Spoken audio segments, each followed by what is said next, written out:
नमस्कार, लाइव बिहार देख रहे हैं आप। आपके साथ मैं स्नेहा गुप्ता। 2025 के बिहार विधानसभा चुनाव जैसे जैसे करीब आ रहे हैं वैसे वैसे सारी पार्टियां अपनी तैयारी में जुटी हुई है। जहां एक तरफ तेजस्वी यादव कार्यकर्ता संवाद यात्रा पर है और इस यात्रा का एक और मकसद है वो विधायक जी का रिपोर्ट कार्ड भी तैयार कर रहे हैं। तो दूसरी तरफ अगर हम बात करें मुख्यमंत्री नीतीश कुमार की, तो वो प्रगति यात्रा पर है और दोनों ही अपना वोट बैंक धरातल पर कैसा है ये जानने की कोशिश कर रहे हैं कि 2025 में किसकी जीत होगी और किसकी हार होगी।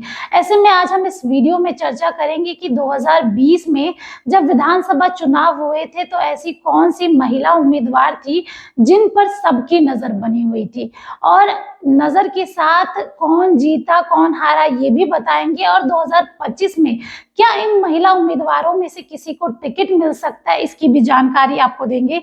सबसे पहले अगर हम बात करें बिहार विधानसभा चुनाव 2020 की, तो 5 महिला प्रत्याशी ऐसी थी जिन पर सबकी निगाहें बनी हुई थी। दरअसल ये 5 ही युवा थी और पहली बार चुनाव लड़ रही थी।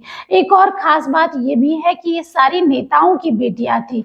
इनमें राजद से जयप्रकाश नारायण यादव की बेटी दिव्या प्रकाश से लेकर बीजेपी की श्रेयसी सिंह भी शामिल थी। सबसे पहले हम बात करते हैं दिव्या प्रकाश की। राजद ने इनको टिकट दिया था। सबसे कम उम्र की उस समय की प्रत्याशी थी। तारापुर विधानसभा क्षेत्र से ये चुनावी मैदान में उतरी थी। इनके पिता लालू परिवार के काफी करीब है और लालू परिवार से इनका काफी अच्छा रिश्ता है। पूर्व केंद्रीय मंत्री जयप्रकाश नारायण यादव की ये बड़ी बेटी है। 2020 के विधानसभा चुनाव में सबसे कम उम्र की उम्मीदवार थी।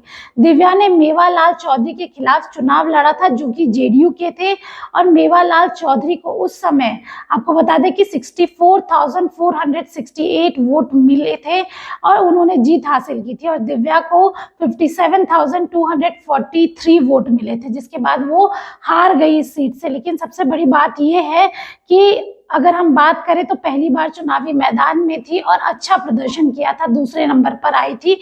हालांकि इस सीट पर उपचुनाव हुए क्योंकि मेवालाल चौधरी का निधन हो गया और अब यहाँ के विधायक राजीव कुमार सिंह हैं।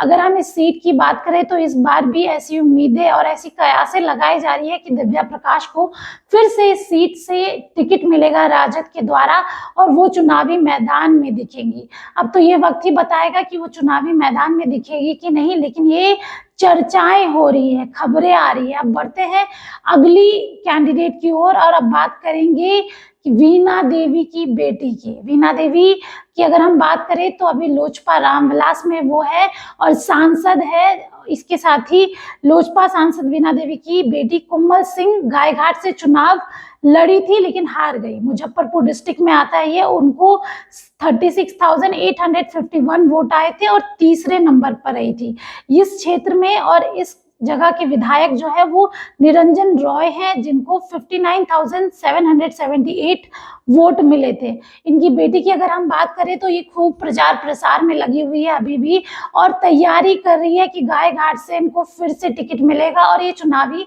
मैदान में होगी। वीणा देवी खुद सांसद है, अपनी बेटी को भी वो आगे बढ़ाना चाहती है। 2020 में चुनावी मैदान में थी उनकी बेटी, हालांकि हार गई, लेकिन युवा थी और लोजपा आर के टिकट पर इन्होंने चुनाव लड़ा था। इस बार भी चिराग पासवान की कद की अगर हम बात करें तो एनडीए में चिराग पासवान का कद काफी अच्छा है। वो चाहे तो कोमल सिंह को यहाँ से चुनाव लड़ा सकते हैं और ऐसी खबरें भी आ रही है कि कोमल सिंह गायघाट से चुनाव लड़ सकती हैं। अब बढ़ते हैं अगली सीट की ओर और अगली कैंडिडेट की ओर, श्रेयसी सिंह, जिनके बारे में आप सभी जानते होंगे, खेल में काफी ज्यादा आगे है। पूर्व केंद्रीय मंत्री दिग्विजय सिंह और पूर्व सांसद पुतुल सिंह की बेटी है श्रेयसी सिंह, जो कि जमुई से चुनाव लड़ी थी और जीती थी। और ये एकमात्र ऐसी कैंडिडेट थी जिनको जीत हासिल की हुई थी, जो पहली बार चुनाव मैदान में थी, उसके बावजूद भी इनको जीत हासिल हुई थी। श्रेयसी नेशनल शूटर भी है और इनको 79,603 वोट आए थे। दूसरे नंबर पे विजय प्रकाश आरजेडी के थे उनको 38,554 आए थे। और अगर हम बात करें विजय प्रकाश यादव की, यहाँ से वो जीते हैं एक बार, और लेकिन जब श्रेयसी सिंह मैदान में थी वो हार गए। अब 2025 में भी भारतीय जनता पार्टी इन पर भरोसा जताने की बात कर रही है और ये हॉट सीटों में से एक है। जमुई की सीट की बात करें तो हमेशा चर्चा में बनी रहती है। इसके साथ खेल जगत से राजनीति का रुख करने वाली शूटर श्रेयसी सिंह का निशाना एकदम सटीक लगा था उस समय। वह बिहार विधानसभा चुनाव में भाजपा की ओर से जमुई सीट पर चुनाव लड़ी थी और उनको काफी अच्छे वोट आए थे और 41,000 वोटों से उन्होंने जीत हासिल की थी। इसके साथ ही पूर्व केंद्रीय मंत्री दिवंगत दिग्विजय सिंह की बेटी है, उनकी मां भी सांसद रही है, अब शूटर भी हैं और खेल जगत में भी अपना नाम कर रही हैं और अपने क्षेत्र में काम भी कर रही हैं और तैयारी भी पूरी कर रही हैं कि दोबारा इनको 2025 में भी यहीं से सीट मिले। ये चर्चाएं भी है कि श्रेयसी सिंह की सीट कंफर्म ही है। सूत्रों के हवाले से ये खबरें भी सामने आ रही है। अब देखना होगा क्या कुछ होता है। अब बढ़ते हैं अगली उम्मीदवार की ओर और उम्मीदवार की चर्चा करते हैं। इनका नाम है शुभाश्री राव, जो कि शरद यादव की बेटी है और इन्होंने भी पहली बार 2020 में विधानसभा चुनाव लड़ा था कांग्रेस की टिकट पर। और इनके बारे में अगर हम बात करें तो शरद यादव की बेटी शुभाश्री यादव भी चुनावी मैदान में थी, हार गई। वो कांग्रेस की टिकट पर मधेपुरा के बिहारीगंज सीट से चुनाव लड़ी थी। 62,820 वोट आए थे और सेकंड नंबर पे रही। यहाँ पर जेडीयू आगे रहा, 81,531 वोट आए। बता दें कि शुभाश्री यादव 2020 में विधानसभा चुनाव के समय कांग्रेस में शामिल हुई थी। उन्होंने बिहारीगंज सीट से चुनाव भी लड़ा था, हालांकि हार गई। चुनावी कैंपेन में राहुल गांधी ने भी उनके लिए वोट मांगा था, जिसके बाद वो काफी इमोशनल हो गए। उसके बाद उन्होंने एक पोस्ट भी किया था जिसमें उन्होंने बताया कि कैसे राहुल गांधी ने उनके बीमार पिता के नहीं पहुंच पाने पर स्थिति को संभाला और इनके लिए चुनावी प्रचार प्रसार किया और काफी करीबी मानी जाती है राहुल गांधी और सोनिया गांधी के। इस बार भी उम्मीद है कि इनको कांग्रेस जो है टिकट दे। महागठबंधन में शामिल है कांग्रेस और ये सीट की अगर हम बात करें तो ये कांग्रेस के खाते में ही जाती है, बिहारीगंज की सीट, और ये तैयारी भी कर रही है। अब अगली अगर हम बात करें उम्मीदवार की तो पुष्पम प्रिया चौधरी, इनकी नाम आपने सुना होगा, हमेशा ही चर्चा में रहती है और कुछ दिन पहले ही फिर से एक्टिव हुई है। 2020 में बड़े बड़े पोस्टर बैनर लगे थे और 2 सीटों पर इन्होंने खुद ही भी चुनाव लड़ा था।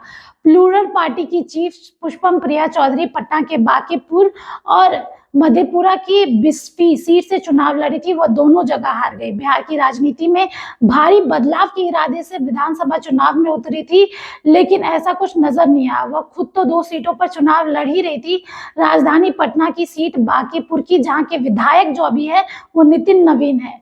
जब गिनती शुरू हुई तो वो आपको बता दें कि 3रे नंबर पर रही। मुकाबले में दूर दूर तक तो वो नजर ही नहीं आई। जहां पुष्पम मधेपुरा जिले की बिस्की विधानसभा सीट पर चुनाव लड़ी थी, वहां भी वह नंबर 1-2 पे नहीं बल्कि 6 नंबर पर आई। और पुष्पम प्रिया चौधरी ने 47 सीटों पर चुनाव लड़े थे और लोगों को भी उतारा था। उनके उम्मीदवार भी राजनीतिक दल से काफी कम जुड़ाव था, जो भी कैंडिडेट्स थे उनके। लेकिन आपको बता दें कि बिस्फी विधानसभा क्षेत्र में उन्हें महज 1509 वोट मिले थे। हालांकि बांकीपुर में थोड़े बेहतर वोट मिले थे, 5170 मतदान मिले थे। एक जगह वो 3रे नंबर पे रही तो दूसरी जगह 6ठे नंबर पर। तो देखिए ये 5 ऐसे उम्मीदवार थे, महिला उम्मीदवार, जो पहली बार चुनाव लड़ रही थी और इनमें से मात्र एक को ही जीत हासिल हुई। लेकिन 2025 पर भी इसका असर दिखेगा। पुष्पम प्रिया चौधरी की बात करें तो वो एक्टिव हो चुकी है और ये खबरें आ रही है कि इस बार का भी विधानसभा चुनाव वो लड़ेगी। तो दूसरी तरफ जो कैंडिडेट्स है, या श्रेयसी सिंह की बात करें या दिव्या प्रकाश की बात करें या शरद यादव की बेटी की बात करें, चर्चाएं हैं, इनमें से कई लोगों को टिकट मिलेगी। अब देखते हैं किसकी किस्मत चमकती है और किस किस को टिकट मिलता है। आप बने रहिए हमारे साथ, तब तक के लिए बहुत बहुत शुक्रिया। बिहार बोर्ड 10वीं 12वीं परीक्षा की डेट शीट आ गई है। क्या आपकी तैयारी अभी अधूरी है? घबराने की कोई जरूरत नहीं। आ गया है read and pass, quick reviser crash course book, जो दे आपको परीक्षा के लिए VBI प्रश्नों की अल्प समय में बेहतर तैयारी। प्रकाशक भारतीय भवन, खजांची रोड, पटना।